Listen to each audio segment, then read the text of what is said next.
Next हम solve करते हैं अपना question number 13 exercise 5.2 class 10th NCERT. Question में गिवन है how many 3 digit numbers are divisible by 7। हमसे पूछा गया है कि कितने 3 डिजिट नंबर हैं जो हमारे 7 से डिविजिबल हैं। तो हम इसका सोल्यूशन देख लेते हैं। हम जानते हैं कि हमारा 3 डिजिट नंबर स्टार्ट होता है 100 से और वो लास्ट जाता है 999 तक। तो हमें बस इसके बीच में नंबर ढूंढने हैं जो 7 से डिविजिबल होते हैं। और हमारा जो फर्स्ट नंबर होता है जो 7 से डिविजिबल होगा, जो 3 डिजिट होगा, वो होगा 105। हमारा सेकंड नंबर होगा 112। हमारा थर्ड नंबर होगा 119। ऐसे सो ऑन करते करते हमारा जो लास्ट 3 डिजिट नंबर होगा जो डिविजिबल बाय 7 होगा वो होगा 994। तो बस इससे हम अपनी फर्स्ट टर्म कैलकुलेट कर लेंगे। फर्स्ट टर्म आएगी हमारी 105। जो हमारी फर्स्ट टर्म ये जो हमें गिवन है यही हमारी फर्स्ट टर्म हो गई। हम कॉमन डिफरेंस डी निकालते हैं। डी कैसे निकालेंगे? अगर हम सेकंड टर्म में से फर्स्ट टर्म को सब्ट्रैक्ट करेंगे तो 112 माइनस 105, तो हमारा आंसर आया 7। हमारी nth टर्म की वैल्यू भी गिवन है। हमारी nth टर्म की वैल्यू है जो ये लास्ट वैल्यू है 994। हमें कैलकुलेट करना है n की वैल्यू, कितने नंबर्स हैं जो 7 से डिविजिबल है। तो हमें n की वैल्यू कैलकुलेट करनी है।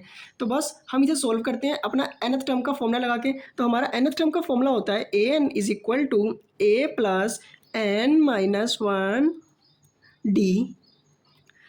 nth टर्म हमें गिवन है 994 is equal to first term given है हमें 105 प्लस n हम की वैल्यू हमें फाइंड करनी है और d गिवन है हमें 7। 994 ये 105 लेफ्ट में जाएगा तो ये माइनस में चले जाएगा, तो 105 is equal to n minus 1 और ये मल्टीप्लाई में 7 हमारा एज इट इज़ है। 994 में अगर 105 को हम सब्ट्रैक्ट करेंगे तो हमारा आंसर आएगा 889 is equal to n minus 1 और ये मल्टीप्लाई में 7 हमारा एज इट इज़ चल रहा है। अब 889 जो हमारा ये 7 है ये लेफ्ट साइड में जाएगा तो ये डिवाइड में चले जाएगा। 7 is equal to n minus 1। अगर हम इसे कट करेंगे तो हमारा आंसर आएगा अप्रोक्स, हमारा आंसर आएगा 127 which is equal to n minus 1। बस हमें n की वैल्यू कैलकुलेट करनी है। n की वैल्यू आएगी 127 प्लस 1। n की वैल्यू हमारी आई है 128। तो हमारे 128 नंबर हैं जो डिविजिबल बाय 7 हैं, जो 3 डिजिट के हैं। नेक्स्ट हम देखते हैं अपना क्वेश्चन नंबर 14। अगर आपको हमारी वीडियो पसंद आ रही है तो वीडियो को लाइक करें और चैनल को अगर आपने अभी तक सब्सक्राइब नहीं करा तो चैनल को सब्सक्राइब करें और अपने फ्रेंड्स के साथ शेयर करें और अपना कमेंट करना ना भूलें आपको वीडियो कैसी लगी। तो हम क्वेश्चन नंबर 14 पर देखते हैं how many multiples of 4 lie between 10 and 250। हमें 4 के मल्टीपल्स फाइंड करने हैं जो 10 और 250 के बीच में लाई करते हैं। तो हम इसका सोल्यूशन देख लेते हैं। सोल्यूशन हम जानते हैं कि हमारा फर्स्ट 4 का मल्टीपल है जो 10 और 2000 और 250 के बीच में लाई करता है वो होता है हमारा 12। सेकंड है हमारा 16 और ये सो ऑन एज डी चलता रहेगा और हमारा जो लास्ट होगा वो होगा 248। देखो ये 10 और 250 के बीच में लाई कर रहे हैं 4 के मल्टीपल्स। तो इससे हमें गिवन क्या मिला है? हमें a की वैल्यू हम इससे फाइंड कर लेंगे जो है हमारी 12। कॉमन डिफरेंस हम फाइंड कर लेंगे। अगर हम सेकंड टर्म में से फर्स्ट टर्म को सब्ट्रैक्ट करेंगे तो 16 माइनस 12 हमारा आंसर आएगा 4। हम nth टर्म की वैल्यू भी हमें गिवन है, जो हमें लास्ट टर्म गिवन है ये हमारी nth टर्म की वैल्यू है 248 और हमें फाइंड करना है n number of term find करनी है कि हमारी कितनी है जो 4 के मल्टीपल है और 10 और 250 के बीच में लाई करती है। बस हमें सिंपली nth टर्म का फॉर्मूला लगाना है। nth टर्म का फॉर्मूला होता है an is equal to a plus n minus 1 D.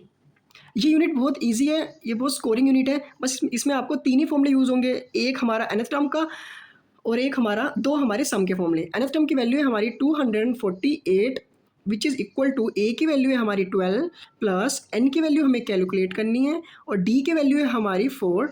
तो 248 और ये 12 नेगेटिव में चले जाएगा लेफ्ट साइड में which is equal to n minus 1 और ये 4 हमारा एज इज मल्टीप्लाई में रहेगा।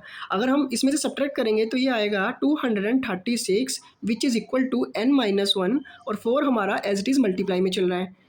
नेक्स्ट हम 236 ये 4 हमारा डिवाइड में चले जाएगा और n माइनस 1 हमारा एज इट इज़ रहेगा। ये हम अगर कट करेंगे तो इसका आंसर आएगा 59 which is equal to n minus one. हम बस n की वैल्यू कैलकुलेट करेंगे, n की वैल्यू आएगी 59 प्लस 1, हमारी n की वैल्यू आई है 60। तो हमारे 60 नंबर्स हैं जो 1 और 250 के बीच में लाई करते हैं, जो डिविजिबल बाय किससे डिविजिबल है, 4 से। नेक्स्ट हम देखते हैं अपना क्वेश्चन नंबर 15। क्वेश्चन नंबर 15 में गिवन है for what value of n the nth term of two APs are equal.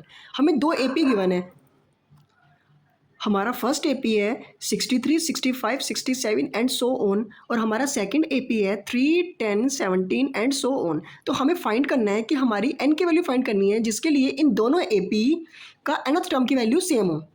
तो हम सॉल्यूशन देखते हैं अपना सॉल्यूशन।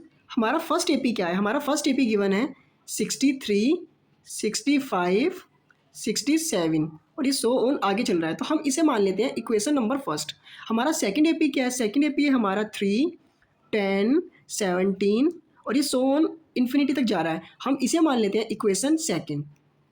नाउ अब अगर हम फ्रॉम इक्वेशन फर्स्ट से देखें, फ्रॉम इक्वेशन फर्स्ट से देखें, हमारा फर्स्ट AP है, तो इससे हमारी फर्स्ट टर्म क्या आई है, फर्स्ट टर्म हमारी है जो हमारी है 63 है, सॉरी ये हमारी जो 63 है ये हमारी फर्स्ट टर्म है, तो हम एज इट इज़ लिख लेते हैं 63। हमारा कॉमन डिफरेंस कैसे निकलेगा फर्स्ट AP का, अगर हम सेकंड टर्म में से फर्स्ट टर्म को सब्ट्रैक्ट करेंगे तो 65 minus 63 which is equal to 2। तो बस, और हमें ना तो इसकी nth टर्म की वैल्यू पता है ना हमें n की वैल्यू पता है, तो हम डायरेक्ट nth टर्म का फॉर्मूला लगा लेते हैं, a n is equal to a plus n minus one D.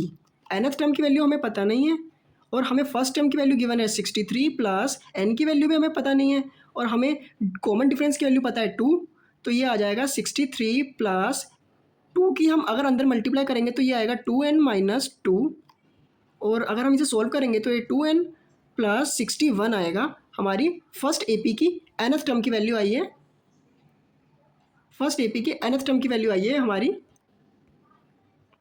2n plus 61। अगर हम सेकंड AP में देखें, हम देखते हैं फ्रॉम इक्वेशन सेकंड, अगर हम सेकंड इक्वेशन से देखें तो हमें सेकंड AP की वैल्यू मिलती है। सेकंड AP हमारी क्या गिवन है 3, 10 और 17।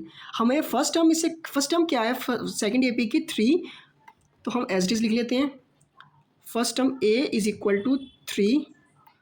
कॉमन डिफरेंस कैसे निकालेंगे हम सेकंड AP का, कॉमन डिफरेंस के लिए हमें सेकंड टर्म में से फर्स्ट टर्म को सब्ट्रैक्ट करना पड़ेगा, तो 10 minus 3 which is equal to 7। हमें इस AP की भी nth टर्म और n की वैल्यू फाइंड नहीं है, तो कोई नहीं, हम डायरेक्ट nth टर्म का फॉर्मूला लगाते हैं, a n which is equal to a plus n minus one d. A की वैल्यू हमें गिवन है 3 प्लस n की वैल्यू हमें पता नहीं और d की वैल्यू है 7, तो 3 प्लस अगर हम 7 के अंदर मल्टीप्लाई करेंगे तो ये आएगा 7n माइनस 7। बस हमें बस इसे सोल्व करना है, तो अगर हम इसे सोल्व करेंगे तो ये आएगा 7n minus 4 nth term of second AP।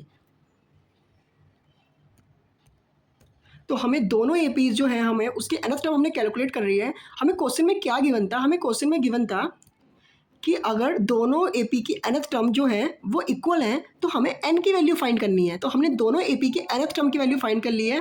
First आया है हमारा nth टर्म की वैल्यू 2n प्लस 61 और सेकंड AP के nth टर्म की वैल्यू आई है हमारी 7n माइनस 4। तो हम दोनों को इक्वल कर देंगे। तो अकॉर्डिंग टू